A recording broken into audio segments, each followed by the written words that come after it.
Hello, everybody. How's it going?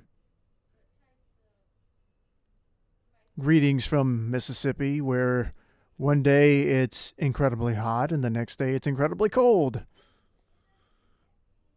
Oh boy.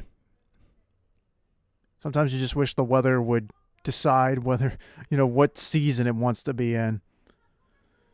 But that's one of those things that are out of your control. Welcome to Brad's Bad Show About Games. My name is Brad, and I am not an Australian gingerbread man or a pickle, but that's okay because we got a lot of Fortnite stuff to talk about. In fact, that's all I'm going to be talking about in this episode. Because as of today that I'm doing this, it is now a quarter to 10 o'clock at night on March 2nd. So this will probably be up either tomorrow or the next day, which would be the 3rd or the 4th. But anyway, last night we got the final update for season 5 of chapter 2 for Fortnite. But we will get into that next. I'm going out of order, even though I've got this big logo in front of me. So let's start off, and we'll talk about the interesting news that broke this morning. Epic has bought. Let me see. Let me make sure I got the right thing here. Epic bought, what is her name? Mediatonic, I think. And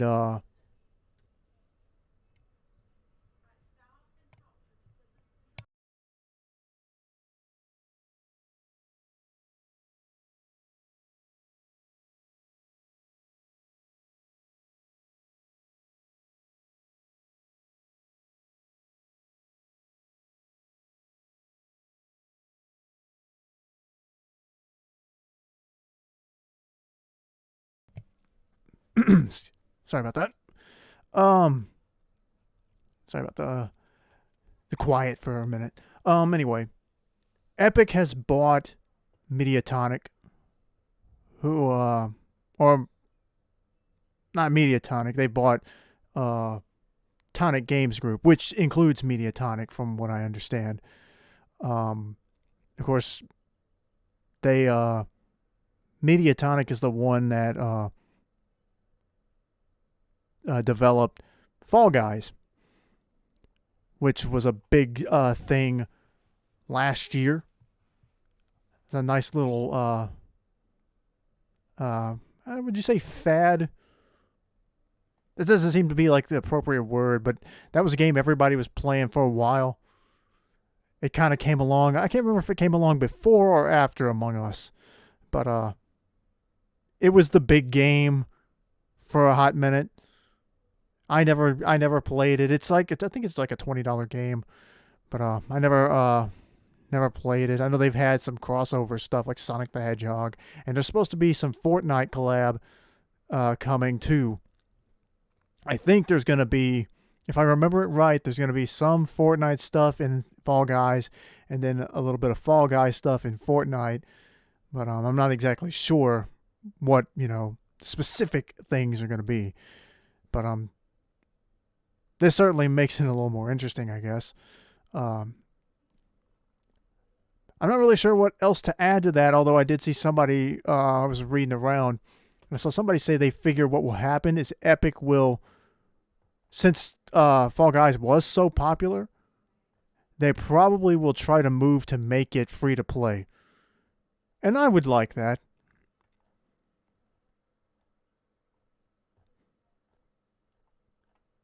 I wonder if that's going to be like the trend going forward.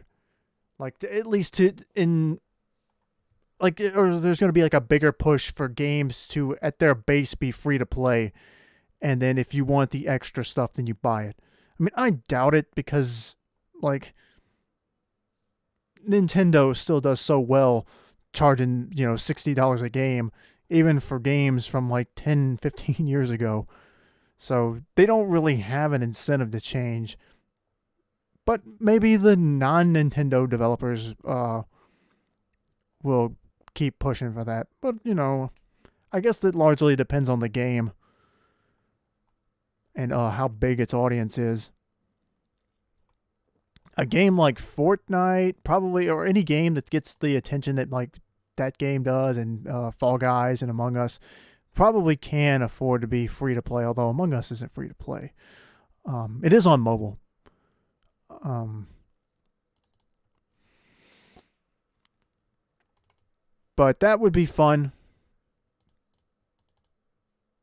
I would certainly jump right into it if they did make it free to play. But I don't know when all this will happen, though. So this was just announced today. So guess we'll just have to give it some time and see what happens there. But moving right along, as what I was hinting at earlier, there was a big update last night. I say big update, not really much change. They changed out a weapon or two. Like they had brought back, or they had unvaulted the, okay, I can't remember what it's called now, but everybody called it, at least I know, like Fresh called it the Yeet pistol. Yeet and Laserbeam called it the Yeet pistol. But that was taken out and replaced with the hand cannon, which I liked using the pistol, but the hand cannon was actually pretty good. It helped me a little bit. But now they've taken out the hand cannon and replaced it with the rapid fire minigun, or machine gun. So weapons are getting moved around a lot, and I think that's supposed to reflect the instability of the 0 point at this point in the season. Visually, the 0 point has started to change. It's had its biggest change yet. There's now like space and time, like the space distortion around the 0 point. It's even more broken up now, and occasionally you'll see like waves of energy just pulse from the whole thing, like it's wanting to explode or something. So I guess the conclusion of the season is going to be that whatever is happening to it is going to reach its breaking point. And then the fallout of that will be, what happens in season 6.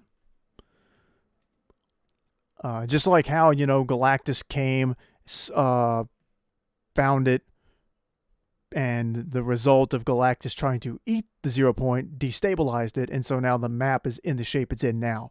So I figure whatever is going to happen is going to lead into the next season, and I wonder what the map will be like, though. Like, I know a lot of people are tired of this map, and I don't know if I'm tired of it.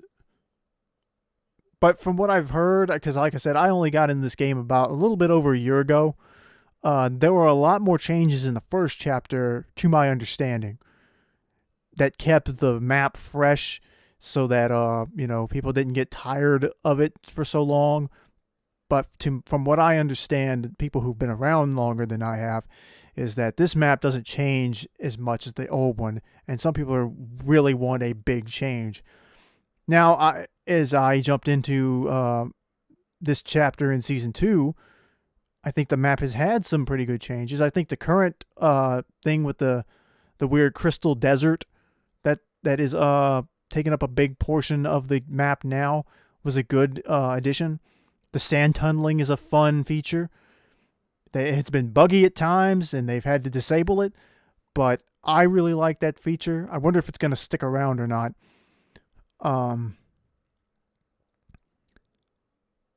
But there's only about 2 weeks left.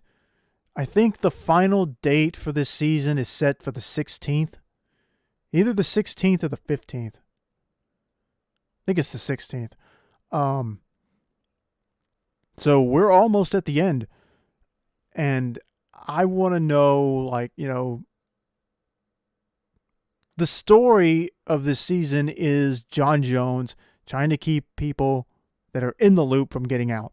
And that's why he's brought in all of these outside characters from from The Mandalorian to The Predator to Ryu and Chun-Li, from The Walking Dead, even some superheroes. I mean, all these different characters are in to keep people from escaping the loop.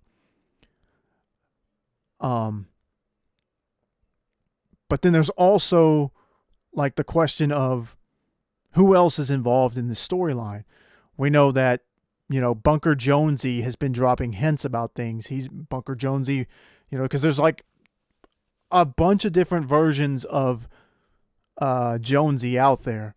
This version is the oldest, and he's been through so much that people are wondering, maybe he's losing some of his sanity. He may not be as, mentally stable as, the proper Jonesy is. Maybe Bunker Jonesy is the original Jonesy. We don't know. A lot of this game's lore is intentionally vague and mysterious, and it's just that's just what happens when you have a storyline that involves like the multiverse and spending time and space and all that stuff. So, or time travel and whatnot. But anyway, what is that going to do? Bunker Jonesy mentioned Midas. Midas has felt like a very important character, yet we really haven't seen him in a serious capacity since the end of season 2, where he was eaten by a shark. Then he came back as a ghost in Fortnitemares. I've already gone over this before. And I'm going to continue. This leads up to one of the next things, but I'm going to get to that later. But as for this picture here, the last portal that's going to open up on the map before the season ends is they found that in the games. There was no image though, so we only know that the portal is going to be near Hunter's Haven. But that's it. But the fact that they did find the portal means that probably today's Tuesday. Probably by the weekend, probably before the weekend, we'll know who is going to be in this portal. Now, the interesting thing, of course, is the code name for the portal is Small Fry. And like we discussed before, there's a back bling coded into the game called French Fry that has images of Peter Griffin from Family Guy. And that's still so funny to think about in its data. And so the idea being that French Fry, Family Guy, is obviously, a clever, thing. And my idea being that, if the portal is, like, the portals are not going to perfectly tell you what it is. Like, I can't remember what some of the older ones were. But the more recent one, like, Street Fighter was a more obvious one. Well, not obvious one, but just the name made sense. It was codenamed Skirmish. And when you think about it, that was Skirmish. Well, it's fight. So, fight starts with an S. Street Fighter. Okay. Oops. Sorry about that.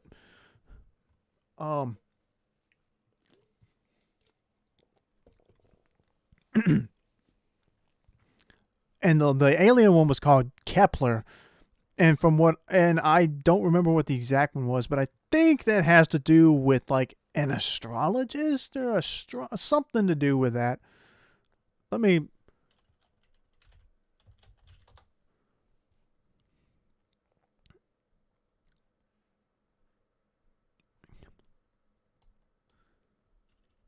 Yeah, Kepler. Johannes Kepler or something like that, or Kepler. I can't remember what the code names, how the code names spell it. Maybe I spelled it, but Kepler, the guy, was an astronomer, which would have been like stars and space. I think NASA has like a telescope named that or something. Now I don't know how that name specifically ties into Alien beyond just it's dealing with space. So, and space is where the aliens would be. So my idea is that Small Fry is sort of could possibly be a reference to the fat, to the fat. My brain is not working correctly at the moment. A reference to the fact that Peter Griffin is fat. Because remember, they updated animations for an extra large male skin, and it wasn't for Thanos as we had thought. And then we found the Peter Griffin stuff, and now the small fry. Like, it sounds like something that, would be like a funny gag. Like, oh, hey, the portal that Peter's going to come out of, and, like the whole thing being that he's a big guy, we'll call the portal small fry. And then it ties in, if it's tied into the Family Guy stuff, and it's all named after fries, at the French fry back bling with the Family Guy stuff. It's not a solid theory. It's not completely solid because we don't know if this is tied to that. There's been no new information on that except that the Family Guy stuff, the Peter Griffin images are still in the game, so they didn't remove them. I did notice something, though, while I was playing earlier. I ran into a room and noticed there are TVs on the island where there's just static on the screen. There's nothing on the screen. So I can't help but wonder if maybe those might have something to do with it, and that maybe somehow, maybe there'll be a crossover promotion with that, and maybe, just maybe, the Family Guy images will end up on the TVs on the island during the crossover or something. But it's supposedly for a back bling, so, or the images are in the data for the back bling, so that would imply that it's for the back bling. So I don't know, but I'm still hopeful that it will be a Peter Griffin skin. I really want it. It's just like, it's so crazy and out there as an idea. I just want to see it. I want it to happen. Especially because earlier I saw people, somebody who seems to have a little bit of an ahead of time notice or something. Somebody I would assume is like, I don't know if this person's a leaker or not, but they said something to the effect of saying their daughter really wanted to watch Ant-Man this weekend. And one of the leaker accounts I follow on Twitter, like, gave them like the suspect eyes, the sus eyes that people do whenever somebody's hinting that maybe they know a little bit about something. I hope it's not Ant-Man. Like, if you told me, would you rather have Ant-Man in Fortnite versus Peter Griffin? I'm like, no, Peter Griffin. Peter Griffin 10 times out of 10. I mean, like it just seems like the time for Ant-Man is gone. Like, that would be just a weak way to close out the season, in my opinion. Like, it just that would, like, that's the last hunter. To me, that's sort of like, that would be close to like how I felt about Byleth being the last character of the first Smash Brothers DLC pack. Like, that's just, it's underwhelming when you've had all this other, cool stuff, and then you have Ant-Man, which was, he was a favorite to be added in the last season. People have been expecting Ant-Man for months, and then it didn't happen. But, it's not like this isn't a similar situation to, say, Black Panther, where the actor associated with that character passed away. So you don't want to, come across as if you're trying to maybe profit off of his death by releasing a skin of his, right after the guy who plays Black Panther passed away. So that's not the same thing here. But maybe it's just a deal that they didn't have time to work out in the last season. Maybe they just didn't have the time for it, and now it's coming. But I would hope not. I would like to think that the Ant Farm isn't just a reference to Ant-Man. And I was hoping for maybe something to be a little bit more clever. But who knows? Like I said, I'm still holding out hope that whenever we see this French fry back bling completely,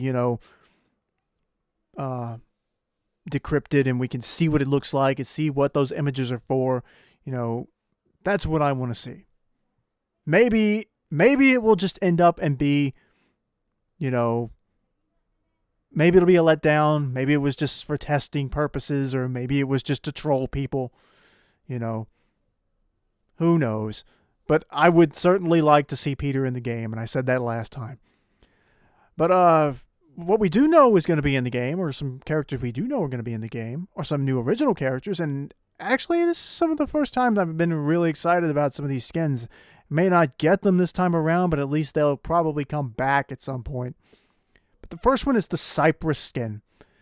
And this is a character who, if I can't see, I have zoomed in the picture a little bit. I don't know if you could tell, but this character is wearing armor very similar to that of Reese's from the Battle Pass.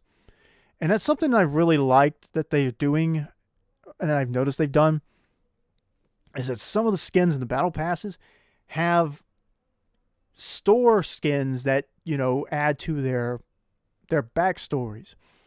Like, I think this character here, Cypress, I can't remember, he has a last name too, but it says this character is like the closest thing to a father figure Reese has ever had. So they have a personal relationship. Now I know like this it ultimately doesn't matter, but I like character lore. I mean, I should show you on my phone app. I have a story designer app where I just catalog all kinds of character and story concepts. I love building characters and making characters and giving them backstories and stuff. So I'm all about this kind of thing. I think it looks cool. I said Reese was one of the... I think I remember saying Reese was one of my favorite of the character designs when that image first dropped as the season was coming out.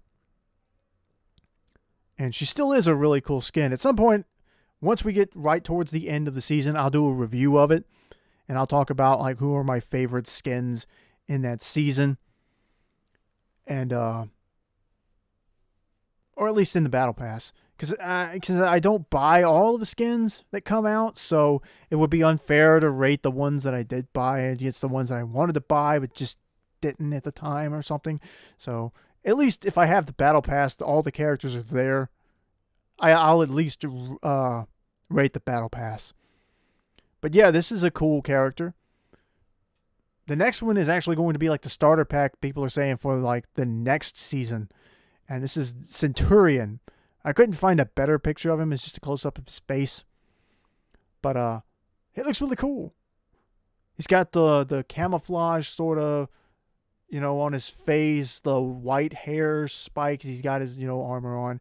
He's a really cool-looking skin. I've seen better video footage of him in-game.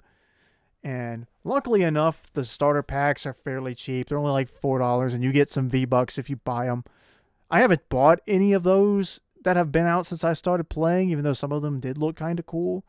The one for last season looked kind of like Red Hood. I kind of wanted to buy that one, but I just was like, nah, I don't need it. But this one I probably will get. He's kind of cool.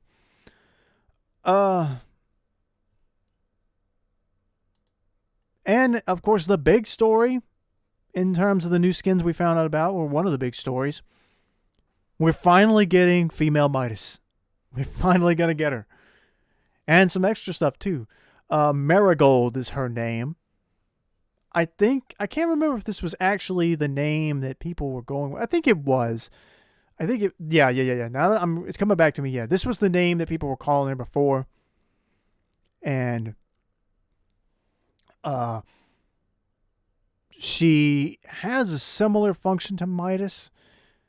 Unlike the skins from that first season, or from season 2, where you have to reach a certain level to unlock a full golden version, in her case, I think her character's ability is that the more eliminations you get in a game, the more gold she becomes. So she progressively becomes gold as you play and the longer you make it. But she supposedly also has Midas's Golden Touch feature, which every weapon she picks up becomes solid gold. So that's a cool new feature too. Although her character bio says something like break the curse of the Golden Touch or something like that. So I don't know if is that supposed to mean that she feels like she is cursed with this ability? So I don't know. I'd be interested to see how she's characterized in that term. But she's got a back bling and some harvesting tools. But the one that's really interesting to me is that she'll come with challenges.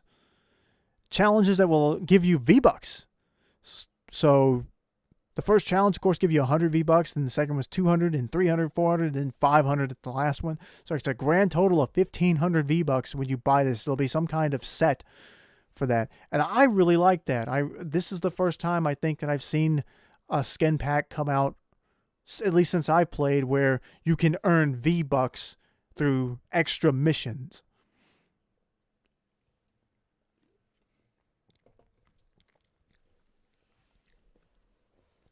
I think I've said this before. It's like there should be more options for getting V-Bucks in the game. I kind of feel like if you I kind of feel like if you wanted to do, or if Epic wanted to, I feel like, like you do get V-Bucks when you buy the battle pass, and of course now in the crew membership. But I feel like if you, like, maybe they could do something where, like, if you get a victory royale or something like that, then you can earn a small amount of V-Bucks for every victory royale you get. Now, I don't know exactly how much real world value their V-Bucks have, and if you could even do something like that. I mean,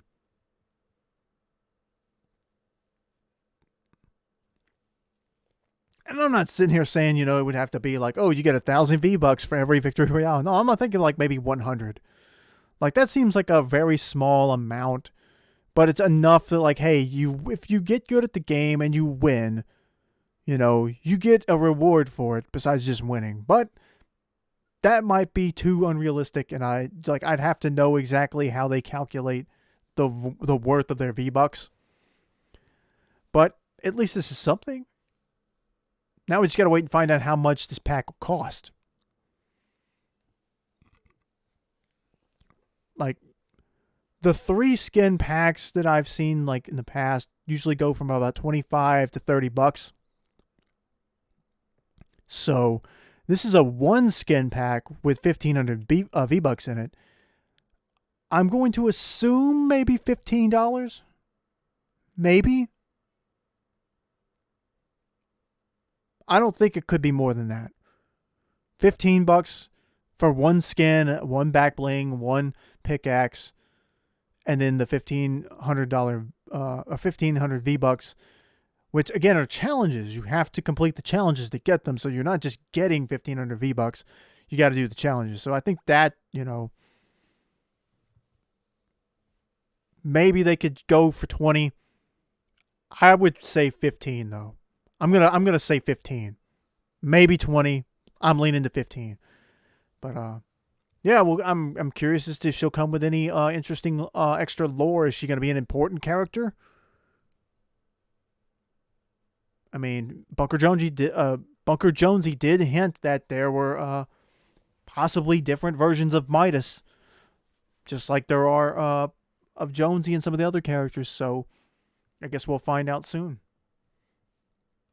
And then we're going to wrap up with the biggest skin reveal from this last few days. I think this is actually just yesterday. But there's going to be a new Icon series skin of a Fortnite streamer, Fortnite gamer, to join the likes of Ninja and Loserfruit and some of the others that have skins. And that is good old Laserbeam. Now, I've said, I think before, that the Icon series skins don't really interest me, because I play Fortnite because I like the superheroes. I got into Fortnite, I've said this a million times now at this point, I got into Fortnite because they were adding Deadpool to the game. I never imagined all these third-party characters would be coming in from Marvel and DC, and just as rapidly as they have been lately. It's like they saw me. It's like they realized that I jumped in for Deadpool, and they were like, "Let's just put everybody in." Um, which they had done crossover stuff with Star Wars and Borderlands and Batman before I got into the game. But but it's like Deadpool was the true sign that, times were changing for Fortnite in terms of these outside characters coming in. But and I also really don't keep up with streamers that often or big gamer personalities and stuff. But in terms of Fortnite, I do enjoy Laserbeams and Fresh's stuff. They're pretty much the only two in terms of like watching for gameplay value. I'll watch a few different ones. I can't remember what his name is, but there's a few that I'll watch that talk about like the leaks and stuff like I do a little bit. But in terms of actually watching somebody play, to watch them play instead of just talking about the game, Laserbeam was kind of the first for me. And then from there, because he does videos with Fresh and Fresh does videos with him, I do enjoy Fresh's videos too. I mean, especially Fresh as far as the gameplay aspect, because I watch him play and I'm just like, how is he this good? Like his reactions are so fast and precise that it just blows my mind. And I don't know if it's because he's playing on the keyboard and I'm playing on the controller. Obviously very different. And that's not anything against the Laserbeam because he's really good too. But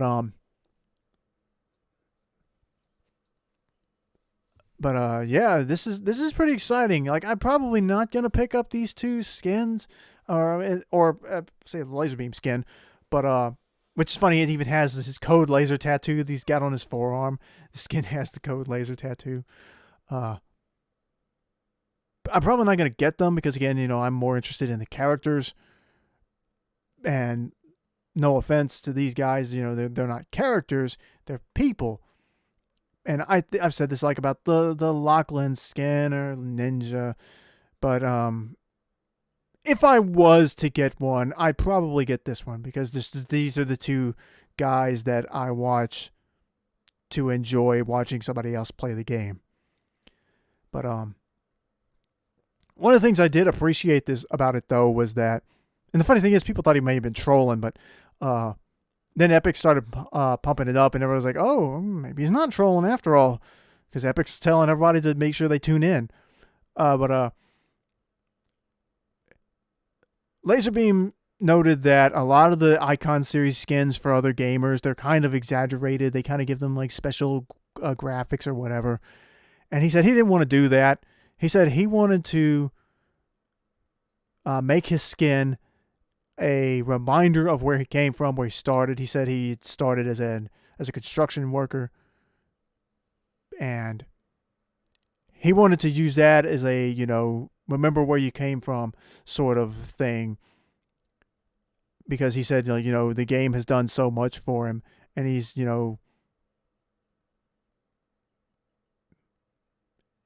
he wanted to pay tribute to that. And he brought in his brother, which is funny. His brother actually looks more like the skin than the skin looks like him. And I don't know if that's intentional or if that was supposed to be like a tribute to his brother, which I think his brother is a construction worker. But he said he didn't want any big flashy skin. He just wanted something that was, sort of, a little bit more relaxed, sort of less serious skin.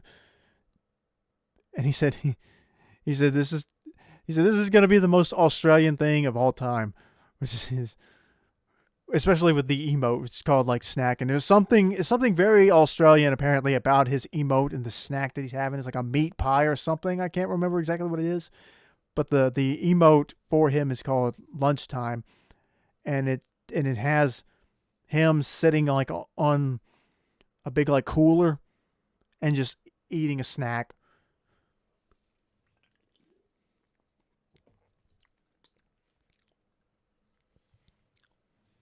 But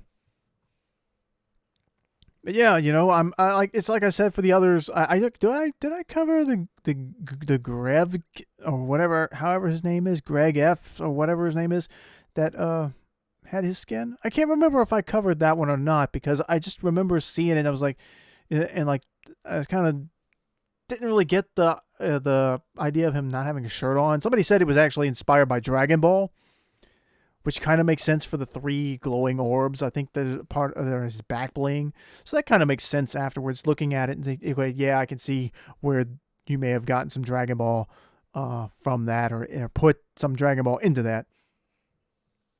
But but yeah, congrats to Laserbeam, and of course, congrats to Fresh. He got a locker bundle. Maybe not as flashy. Some of these locker bundles and stuff. I'm sure these are fun for the gamers that do are able to get these bundles. I do find it interesting that they made it the female version of whatever it is that skin that Fresh is known for having his thumbnails and using most of the time. I know he'd swapped to like the Condor one from this season because it was green. I don't know.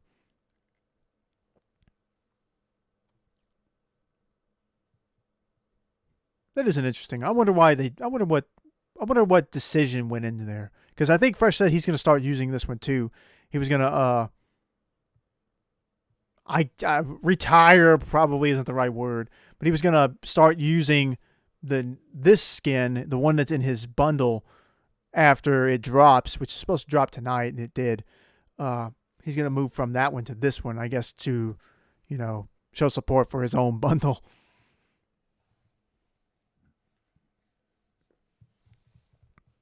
But hey, it's cool to think about like the idea that maybe one day I could have my own, but people got to watch my videos first. Uh, but no, I'm messing around. But yeah, congrats to those two guys. They're very funny. They're very good at the game too. Like that's the thing with like Laserbeam is what got me into his stuff was like watching the videos of him trying to stream snipe Fresh, where he like the specifically like the ones where he got this whole crew of Peelies to chase after Fresh, and Fresh was just beating them all. And then he actually did get kicked from the server for teaming. That's hilarious. And then some of the other ones where he would like ride Deadpool's scooter the entire game, or do the conga line with a bunch of players. Some of these just these funny things, the memes that he always does, those are funny to me. And I try to do a little bit of stuff like that. Not in the exact same frame, because, I wouldn't want to try to just, straight up copy somebody like that. But, because that's his thing, to do the memes exactly as they are. But they definitely had me, like, were partially inspiring for me to do stuff like the Deadpool, super duper happy fun show or whatever I called it. I've got 2 episodes of that done. I'm kind of not sure if I'm going to continue that because it's just sort of a pain to deal with. But I do like the idea of doing more comedy videos. Just because the game is so meme worthy. After watching Ryu and Chun-Li do these dances and stuff, it's just so funny. But yeah. But that's about all I got for this. I just a whole bunch of Fortnite stuff. There's some other things going around, like just to casually mention, like Twitch, puts their foot in their mouth again, trying to I don't know what you would say. I mean, I don't really spend too much time talking about it, other than just the fact that look, if you want to give the illusion or whatever, or the sense that you're listening to people and you want people to feel like they've been heard, then maybe actually listen to people. But that's all I'm going to say about that, because I think everybody kind of has agreed with that. And for anybody who may be wondering what I'm referring to, is something with Twitch celebrating, was it God, it slipped my mind. What is it called?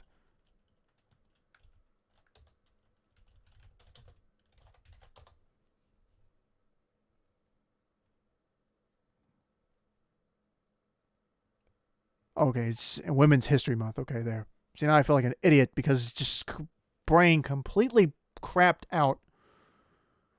I hate when that happens, when I'm fixing to say something and it just goes. It's gone. I was about to say like my brain was starting to lean towards Women's Gaming Alliance or something, and I was like, no, that's not right. Why can't I remember it? Oh my head. Anyway, that's all that has to do with that. And then Mario is still gonna die at the end of the month because Nintendo is gonna pull all the stuff. Oh man. Uh, I'm still holding out hope because that free jump rope game, that free bunny jump rope game, they did the same thing with that a week before they were gonna pull it, and then they decided not to pull it. So hopefully that doesn't leave. I still think they're gonna just break up the 3 Mario 3D games and put them all on the eShop for sale individually. But yeah, that's all I got. So I hope you enjoyed listening to me talk a little bit. We're getting close to the end of Fortnite, Chapter 2, Season 5. Curious to see what kind of crazy nonsense is going to happen as the 0 point continues to apparently further break down. But we will find out in 2 weeks. So thanks for watching. Hope you enjoyed it. And we will see you next time. Later.